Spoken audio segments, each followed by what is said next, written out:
Hey guys, welcome back to another episode of What the Smut Book Review. Hello, my name is Candace. I'm your host. Thank you so much for joining me for another episode. I really appreciate it. Hi, my name is Candace, your ever-changing chameleon. Last week my hair was black, and this week my hair is something resembling a pumpkin. I'm not sure. Anyway, that's not what we're here to talk about. Do you know what we're here to talk about? No. Do I know what we're here to talk about? Maybe. In today's video, I'm hype. I'm so hype. Okay. I'm gonna be more hype in the next one because we'll get there. Don't worry, we'll get there. In today's video, we will be diving into a brand new series, for me anyway. It's not a new series for plenty of other people out there because I'm late to the game. But we will be diving into Sophie Lark's Brutal Birthright series with the first book in the series called Brutal Prince. Okay, so I found this book via Instagram. I follow a lot of dark romance pages. I keep seeing that butterfly's little antenna thing up there, and I think that it's like one of my hairs sticking out, and I want to fix it so badly, but it's not. Placement. Okay. I follow a lot of dark romance pages. I follow a lot of other bookstagram type pages as well, but dark romance has been my jam lately. And I have seen not only these books, but a whole shit ton of Sophie Lark's books being hyped up everywhere, literally everywhere. So I figured I'm in the middle of 15 other series. Why not? What's one more? Honestly, what's one more? So I started it. As soon as I finished, I ordered the trade paperback.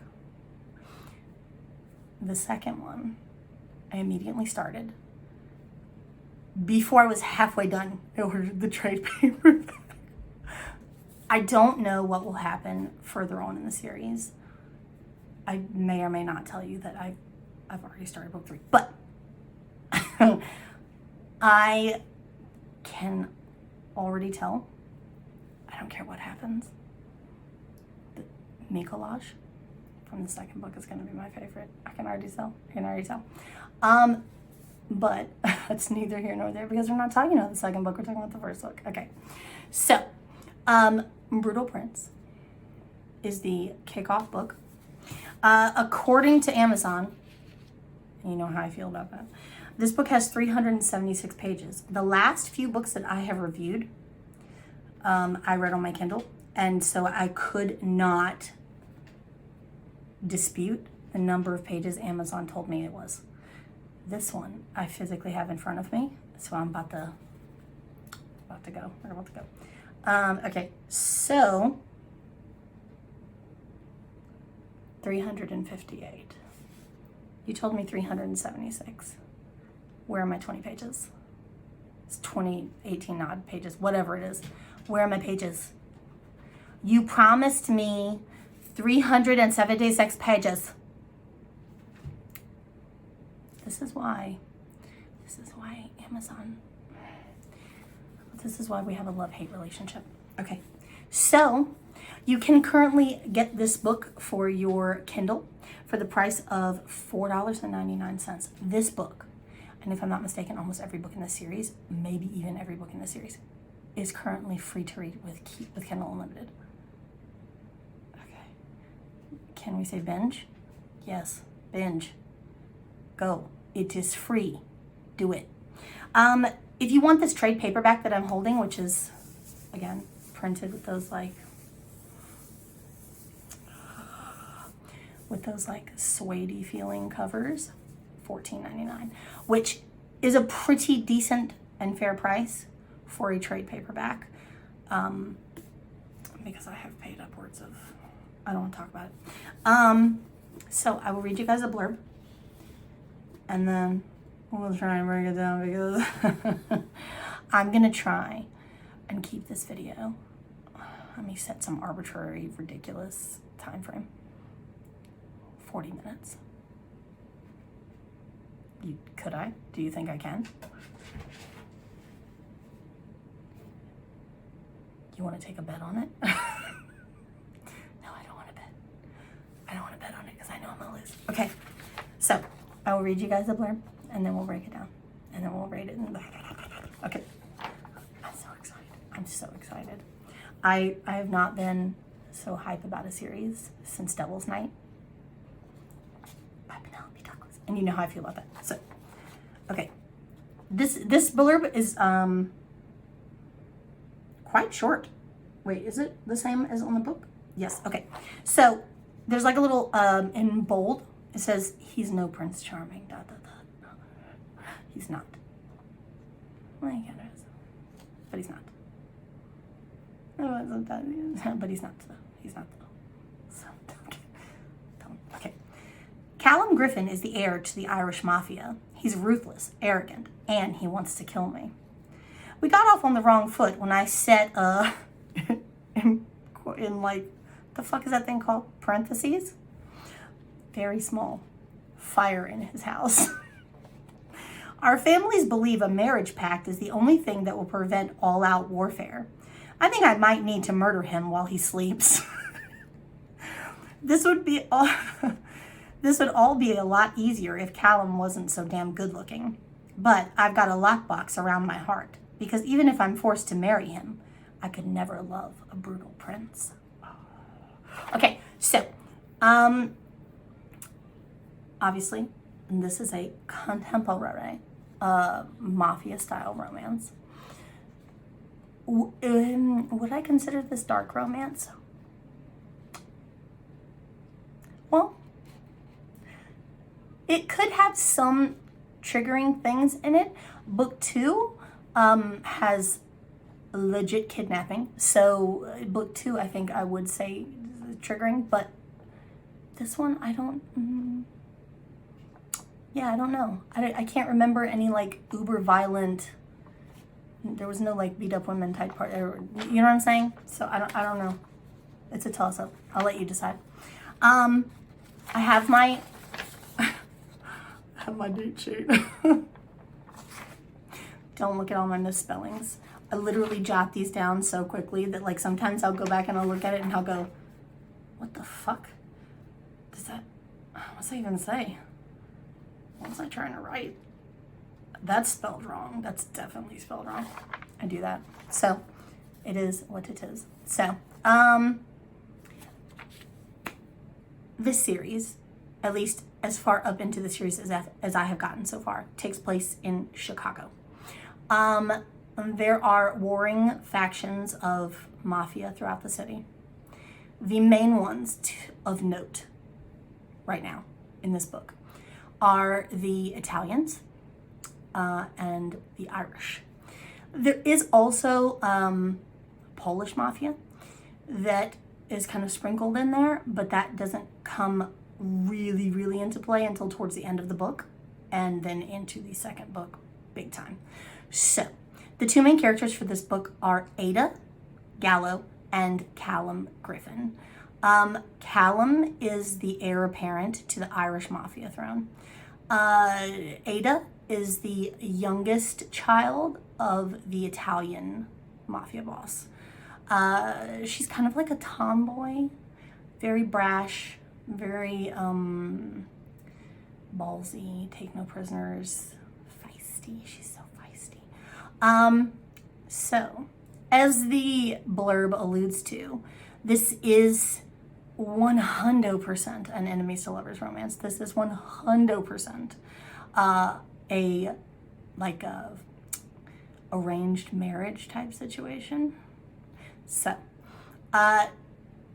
we see our couple begin their relationship by Ada, who's at a nice sit-down dinner with the rest of her family, overlooking the skyline of Chicago, deciding that her next up sibling, I guess you'd call the youngest boy, Sebastian, and their other two siblings, she has three brothers. There's Dante is the oldest, then there's Nero, who is the second oldest, Sebastian, and then Ada. So they have the brilliant idea, without telling their dad, obviously, that they're going to crash a birthday party that's being given for the youngest Griffin sibling, Nessa. She's turning, I don't remember, 19? She's turning 19, but they're throwing her a party like it's her sweet 16. There's like fireworks and everything. But then again, the Griffins are like uber wealthy.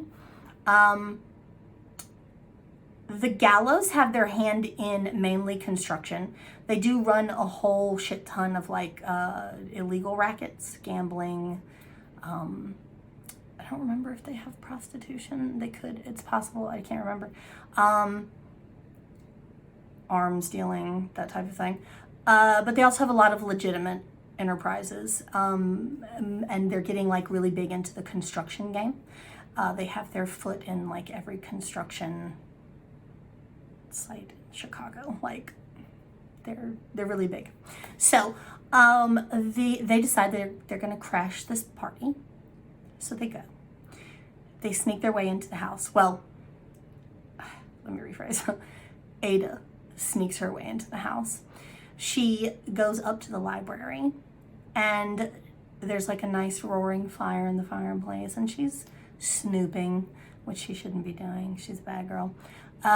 She's snooping around, and she is looking at stuff on the mantle, and there's like an hourglass.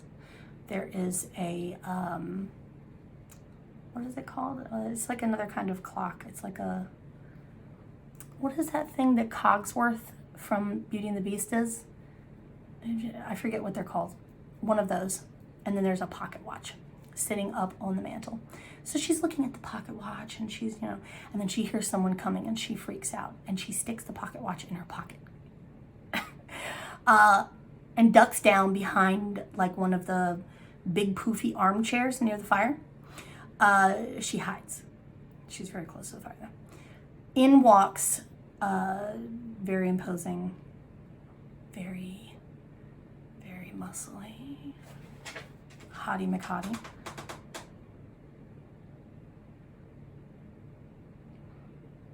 Very muscly, hottie McHottie, in the form of Callum Griffin. He's older. He's kind of scary. Very, very, very hot. He comes in with a glass of, what does he drink? Whiskey, scotch, I forget. And he decides that he's gonna come chill by the fire. She's like, fuck, I gotta create a diversion. I gotta get out of here. She's in between, she's crouched down very close to the fireplace, and she's sweltering. So she's like freaking out. She's hot. She knows that she's got to get out of there. So naturally, as one would do, she lit the curtain on fire. The curtains are like those long kind of curtains with the tassels on the end. So she lights the tassel. She expects that it's going to cause just a little flame, and he's going to be over here and she can run out the door over here. No, the whole fucking curtain goes up. So she sets a not so small fire. He's freaking out. He starts yelling fire, like help, somebody send a fire extinguisher, call the fire department. She darts out the door. He sees her. He doesn't know who she is, but he sees someone run out. So he knows the fire was set on purpose. When she gets down to the end of the stairs, she finds her brothers, and they make a quick getaway. Before they can get completely out the door, she turns around and she sees him standing at the top of the staircase, looking murderous. And he doesn't right away realize exactly like who she is, but he sees her with the Gallo guys. And he just assumes that she's part of the Gallo gang, but he doesn't, I don't think he makes a connection that that's the youngest sibling. So he goes back in, they put the fire out. He realizes that the pocket watch is missing. And he's like, I'm gonna get this bitch. She's literally stolen from my house and set my fucking house on fire. So they make their getaway to, I think like a pier or something. He finds them there. Him and his driver / bodyguard / friend from college, Jack. So he finds them there.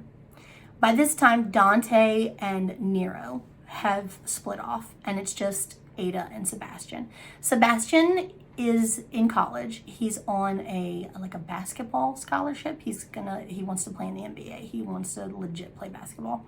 He doesn't really want anything to do with his family's criminal enterprises. He wants to live his dream of being a basketball player. So he's there, and Callum is striding very quickly towards Ada, and he's like, you stole from me, give it back. And she's like, I don't know what the fuck you're talking about. And then she remembers she has the pocket watch. So Sebastian tries to intercede, ends up getting legitimately beaten up by Jack, the bodyguard. He smashes up his knee and makes it so that essentially making it so he's not gonna play basketball again. Ada, in a fit of temper, because you just had my brother really fucked up, decides this watch? You want the one? Mm-hmm. Chuck. And she throws it into the river. He freaks out, jumps over the railing into the water after the watch, and she basically drags Sebastian back down the pier. They make their getaway. Okay. So, safe to say Callum does not find the watch. He comes out of the water soaking wet. Jack helps him to the car. They go back to the house, and essentially now the head of the Irish mafia and the head of the Italian mafia have to have a sit-down conversation to basically prevent a full-on war from erupting between the two families. They do. They meet in a neutral location, and the two dads talk it out. And they come out basically saying, we've decided that instead of you guys killing each other, instead, we're going to solidify a pact between the two of our families, and we're going to marry you off to each other. So Callum's like, what? Is that a joke? Ada's like, fuck no, I'm not doing that. They don't have a choice. Callum is trying to, it seems like in the beginning of the book, Callum is trying to come into his own as his own independent adult. He's trying to establish himself as a man and have a job, and he's trying to get elected as alderman for, they mention that it's the wealthiest district or whatever they're called, county, district, whatever. He's trying to become alderman because by being alderman and eventually mayor, he wants to eventually become the mayor, he can further his family's shady and not so shady dealings. Grease the right palms, approve the right building plans, etc., etc., etc. That is what his dad wants for him. He's going with the flow because he doesn't have anything else that he wants to do with his life. So he's kind of adopted that as his, I'm gonna be my own man when I'm alderman, right? He thinks Ada is basically a brat. She's very, like I said, she's very sassy and she's very brash. And she, for everything that he says to her, she has some snarky retort, or she's constantly like bringing him out in front of other people, or embarrassing him or whatever. Because she's not just gonna play the meek little pushover, oh, I'm gonna be the alderman's wife. Snooty. No, that's not Ada. Ada does not give a fuck about anything. She cares about her family. She cares about her brothers, obviously. Her dad is a widower. Her mom passed away when she was very young. And so her family, to her family is everything. She realizes that she fucked up. Not only when she set Callum's house on fire, when she stole the watch, when she threw the watch into the river, she knows she fucked up. She won't admit, in the beginning, she won't admit that. She's very stubborn. Over the course of the book, they have like a hate relationship. It can't even be considered a love-hate relationship. They're very enemies, like legit, towards each other in the beginning of the book. Over time, taking Ada out to these functions, political functions and things like that, Callum starts to realize that she knows more about her family's business than he thought, and that she's not stupid, and that she's actually very intelligent, and she could be an asset to him and his family. And in doing that, he starts to develop feelings towards her. In the beginning, they're very sexual feelings, but then they become deeper feelings, obviously. Playing out in the background of this love-hate relationship between Callum and Ada is a brewing war with the Polish mafia. There is a Polish mob boss by the name of Zarzak. I forget his first name, but I believe the last name is Zarzak. He's the head of the Polish mafia. When Ada and Callum have their very small, very hasty marriage ceremony, Zarzak catches up with them by crashing one of Callum's political functions, and he's offended that not only was he not invited to the wedding, even though nobody liked him, he wishes that he would have been at least invited and asked if he wanted to come. He's like Maleficent from Sleeping Beauty. He's like, why wasn't I invited to your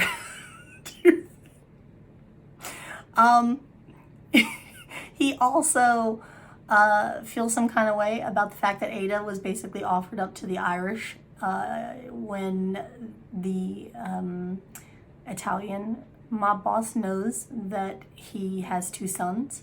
They're not his real sons, they're his adoptive sons, but still, he has two sons that they could have made an alliance, and instead, Daddy Gallo basically decided to align with the Irish instead. So he's offended, and he's like, essentially like, I'm gonna get you bitches. And they're like, not bothered.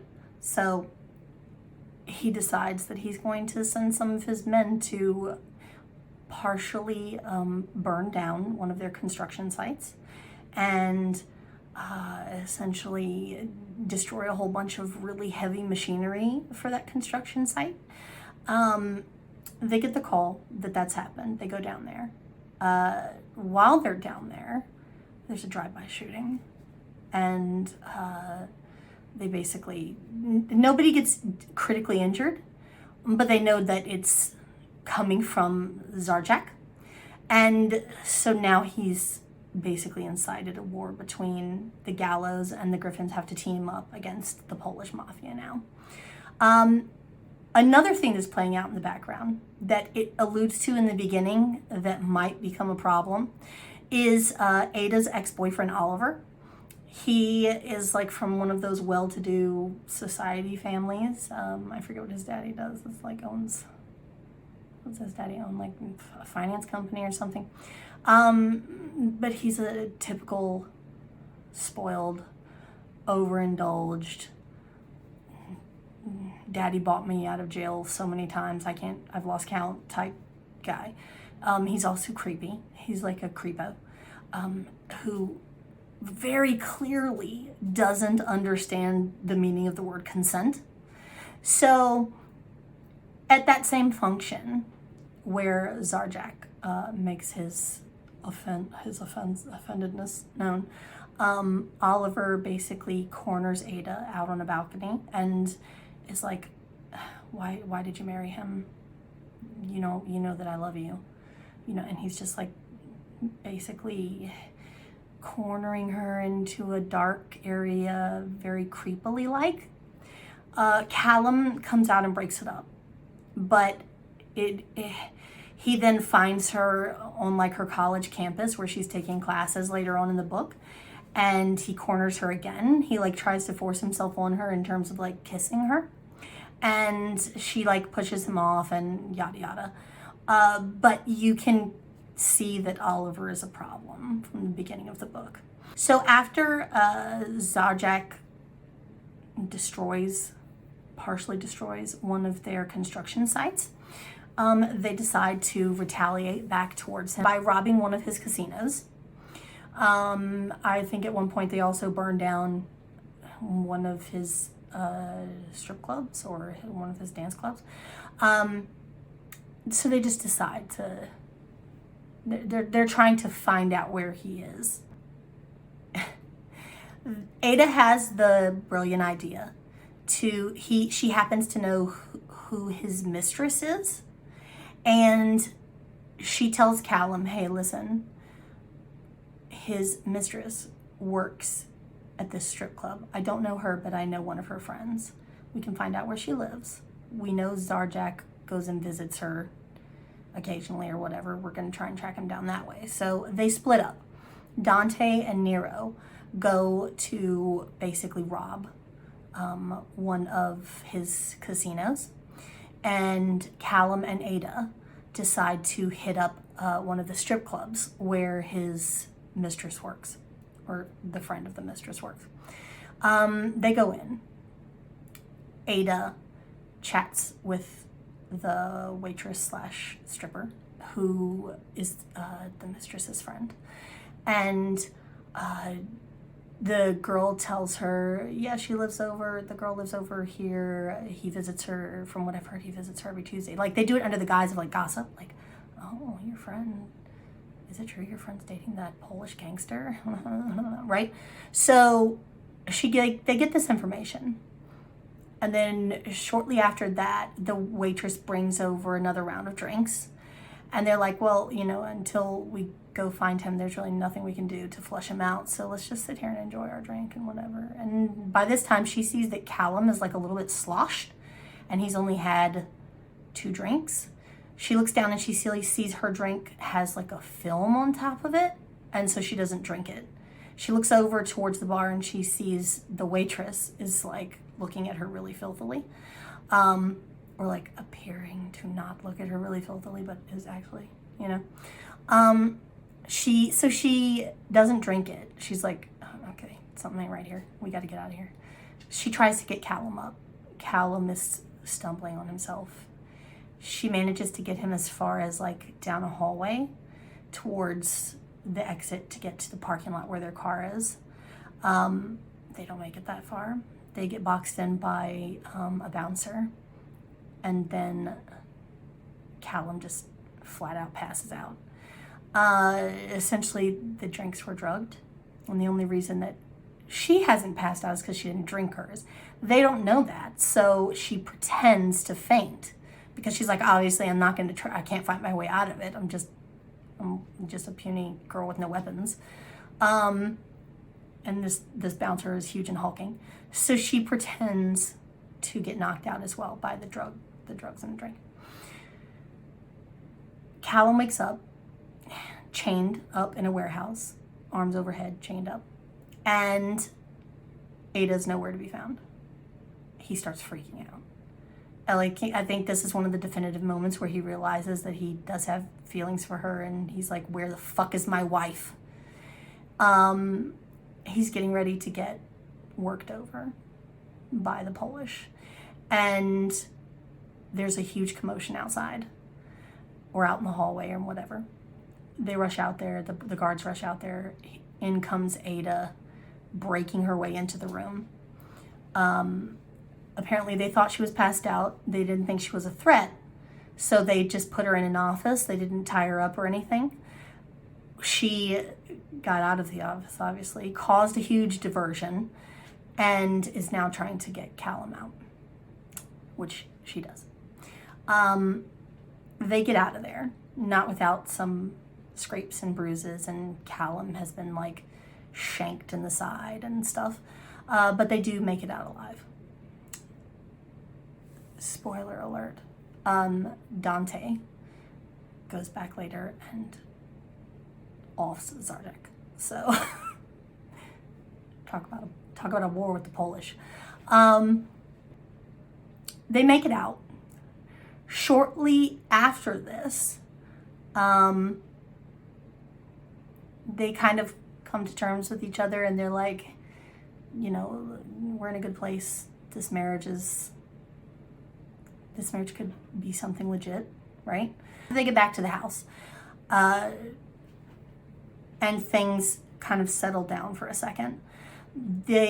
Callum starts to notice that she's being very squirrely when it comes to like her cell phone. She's like turning it face down. She's taking, hiding text messages, not saying who's on the phone when someone calls. So he thinks that she's fucking around on him. And the first person that he thinks of when this happens is Oliver.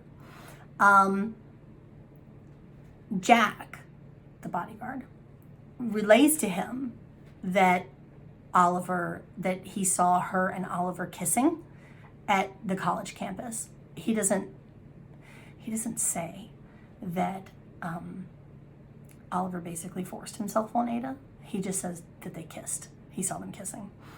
So naturally, Callum thinks she's having an affair with Oliver, like she's still talking to him. So he's like, Jack, I want you to follow her and see where she goes. She's like, I gotta go, I gotta run out, I'm gonna run an errand real quick. He's like, Jack, follow her. Jack follows her to like a restaurant, cafe, and she's meeting with some guy nobody knows who he is. They can only see the back of his head. So Jack calls him up, and he's like, yeah, she's meeting up with some dude, I don't know who it is. And he's like, is it Oliver? And he's like, I don't know, I can only see him from the back. So Jack gets momentarily distracted. When he turns around, Ada's car is still there, but Ada is not. And laying in the middle of the road, or in the middle of the parking lot, is a single shoe.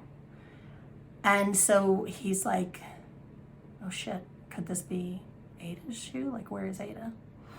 He calls Callum back. Callum rushes down there. He picks it up, and he's like trying to remember what kind of shoes was she wearing when she went out on her errand this morning. And he's almost positive that that's her shoe. So, like, at first you think, oh, she's been kidnapped by the Polish. But no. She's been, another spoiler alert, she's been kidnapped by Oliver. He stuffed her in the fucking trunk. And now they're searching all over the city. They split up. Callum has a hunch that Oliver may have taken her to this beach house that he frequented as a kid, that he felt some kind of way. It's mentioned earlier in the book that his dad had recently sold the house against Oliver's wishes because Oliver it was like sentimental for him. So it's an hour outside of Chicago. So he knows he's taking a big risk in going there, but he thinks that that's where Ada is. So he drives out there, and he sees that, yes, Oliver's car is outside. The trunk is open. Ada's nowhere to be found, but he sees like smoke, and he smells fire. He goes around the backside of the house, and the house is on fire. He has to bust his way in, fight Oliver off to get Ada and get her out of the house before everything goes up in flames. He does, obviously. Afterwards, they profess their love for each other, obviously. Turns out the guy that she was meeting is a scuba diver who does like YouTube videos, and she had paid him to try and find the pocket watch at the bottom of the river as a gift for Callum. He's very touched by this, and they live happily ever after. Like, there's still the threat of the Polish mafia, because even though Zarzak is dead, he still has two, albeit adoptive sons, one of which will inherit his mantle. And now the Irish and the Italians are basically going to be at war with the Polish Bratva or whatever. The Polish, who are soon to be aligning with the Russians. And so Chicago gonna burn down, basically. So that's pretty much the gist of this book. My timer is saying 42 minutes. I know I didn't make it under 40 minutes, but that's pretty fucking close. And I didn't ramble for an hour and a half. Still have the bloopers though. So, you know. For the rating for the book, I gave it a solid 9.5. I really like this book. It gripped me enough that I was like, oh yeah, I gotta keep going with this series. I gotta see what's gonna happen now. The second book, oh god. Stay tuned for the second book, because anyway, I give it a solid 9.5. I would recommend this book to others. I would recommend this series to other people. I really, really like Sophie Lark's writing style. It's not choppy. The story is cohesive. There's good character development. They're relatable characters. The setting is well described. Like everything was good. Everything was good. So yes, I would recommend this book to other people. Would I consider this series dark romance? I don't. Some of them, yes. And I do think that there are certain triggering things. So for that, I would put like a spoiler warning, like a disclaimer. I would put like a disclaimer for these books on that. But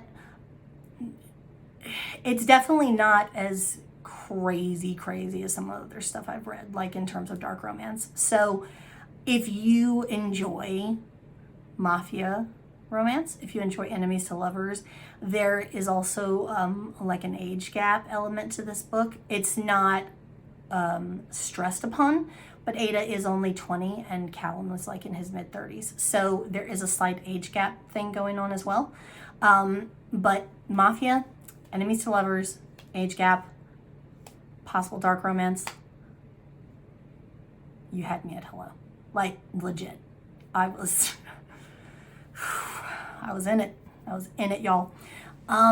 So yes, I would recommend this book to other people, and I would recommend this series to other people, and I have done so on Instagram. I have posted about this nonstop for like a week.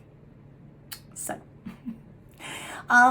if you enjoyed this video, if you like me and you like my channel, please consider subscribing. I really appreciate it. If you do subscribe, make sure you hit the bell so you get notifications when I upload a new video. If you would like, you can follow me on social media. I do have a members only Facebook group, an Instagram, and a Twitter account devoted to this channel. I will link them all in the description box below, and I'll put a little banner here on the screen for you guys to see.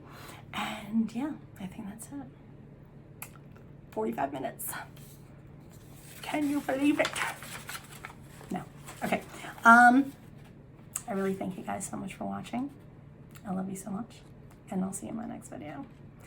Bye. That was creepy, wasn't it? Bye. Ooh, baby, baby. Ooh, baby, baby. Okay. I literally just got highlighter all over this book. Okay, cool. Cool. Okay. Okay. All right. Bring it down. Bring it down. Check your lipstick, check your teeth. Okay.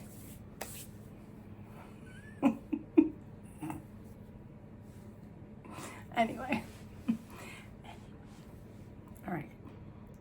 Let's get our angle correct, shall we? I feel like you're so close and yet so far. And I don't know why that is. Okay. Okay. Freckles. Freckles. Don't even think about it.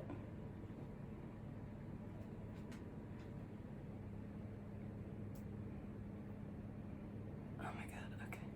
Playing out in the background of this, there is, I swear to God.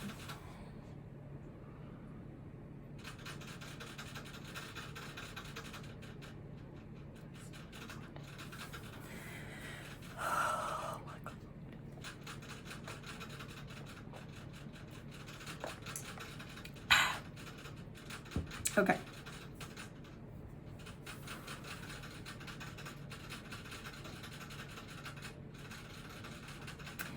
Oh Lord.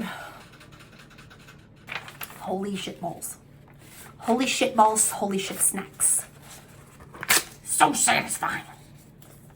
So satisfying. So satisfying. One down, one to go. I'm not doing it with like the vehemence that I did like my 1-star review rant videos where I was, but it is satisfying to be like done. No, it's the reading the book. Sorry for the shakeage. Reading the book was not difficult at all. Getting the energy to review the book was difficult because I'm a procrastinator. I'm a lazy bitch. And my brain is trash, which you know. And so the fact that, God, I've been in such a conundrum, if you will, where I wanted to jump into book 3, but I was like, I have not reviewed books 1 and 2 yet. If I start book 3, I'm going to be so focused on the plot of book 3 that I'm going to completely forget the plots for book 1 and 2. I don't think that's possible for book 2 because, like I said, oh God, I fucking love book 2. So I was like, should I not? Should I? But should I not? I did. Why? Because I have no self-control. So, but book 3 is Nero's book, and yum. Book 2, though, stay tuned for that because that is the story of Nessa, Callum's little sister, who's a ballerina, and Mikołaj, who is the heir apparent to the Polish Mafian throne. Mafia. What the fuck? Yeah, so. We're gonna get there. You just wait. You just fucking wait. I have to go. I have stuff IRL that I have to do. So, I love you guys, and I'll see you next time. Clickety click.